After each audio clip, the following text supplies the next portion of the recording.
آپ مسجد میں آئیں گے تو نماز کے لیے سب سے ضروری چیز یہ ہے کہ آپ قبلہ رخ کھڑے ہوں اور اپنے دماغ میں نیت کو حاضر کریں گے کہ آپ کون سی نماز پڑھنے جا رہے ہیں۔ جب تک نیت حاضر نہیں ہوگی نماز درست نہیں ہوگی۔ صحیح بخاری اور صحیح مسلم کی متفق علیہ حدیث ہے کہ اللہ کے محبوب صلی اللہ علیہ وآلہ وسلم نے فرمایا انما الاعمال بالنیات، اعمال کا دار و مدار نیتوں کے اوپر، تو نیت کو حاضر کرنا ضروری ہے۔ زبان سے نیت کا اظہار کرنا یہ کوئی ثابت نہیں ہے، البتہ نیت کو ذہن میں حاضر کرنا کہ میں اس وقت کون سی نماز پڑھنے جا رہا ہوں، کس وقت کی نماز پڑھنے جا رہا ہوں اور کتنی رکعتیں پڑھنے جا رہا ہوں، نوافل پڑھنے جا رہا ہوں یا فرض نماز پڑھنے جا رہا ہوں، یہ ضروری ہے، ادروائز پھر نماز نہیں ہوگی۔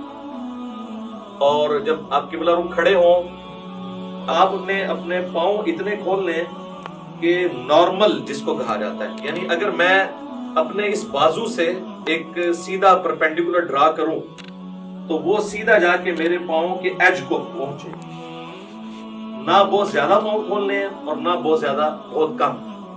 اور عموماً اگر آپ تقریباً 10 سے 11 انچ تک کھول لیں تو وہ نارمل تصور کیے جاتے ہیں۔ جیسے ہی آپ اس سے باہر نکلیں گے تو پھر جب آپ صف میں کھڑے ہوں گے تو کندھے سے کندھا نہیں ملے گا اور اسی طریقے سے پاؤں سے پاؤں نہیں ملیں گے، پاؤں ملائیں گے تو کندھا آؤٹ ہو جائے گا، کندھا ملائیں گے تو پاؤں آؤٹ ہو جائے گا۔ تو یہ یعنی دونوں کو اس طریقے سے بیلنس کرنا ہے۔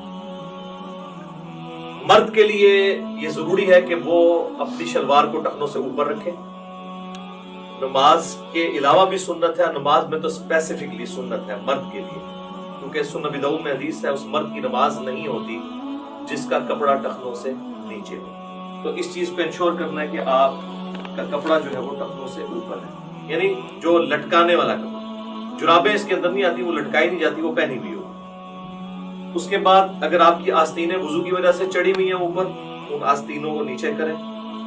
کف ثوب بھی منع ہے، اسی طریقے سے تہمت کو یا شلوار کو اوپر کرنے کے لیے یوں اڑیسنا، اس کو اندر کی طرف موڑنا، یہ بھی منع ہے، یہ بھی کف ثوب کے اندر آتا ہے۔ صحیح بخاری میں ان چیزوں کی ممانعت موجود ہے نبی صلی اللہ علیہ وآلہ وسلم کے رہنما سے۔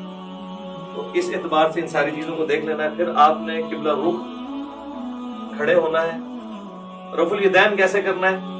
اپنے ہاتھوں کو نارملی بلند کرنا ہے، یعنی اس کونی کو اگر ہم پیوٹ مانیں تو یہ کونی اگر ہم یوں رکھتے ہوئے اپنے ہاتھ کو یوں بلند کریں تو آپ دیکھیں گے کہ میری جو انگلیاں ہیں وہ کانوں کی سیدھ میں آ گئی ہیں، سائڈ سے جا کے دیکھیں، اور میری ہتھیلی جو ہے وہ کندھے کی سیدھ میں آ گئی ہے۔ یہ سنت طریقہ ہے۔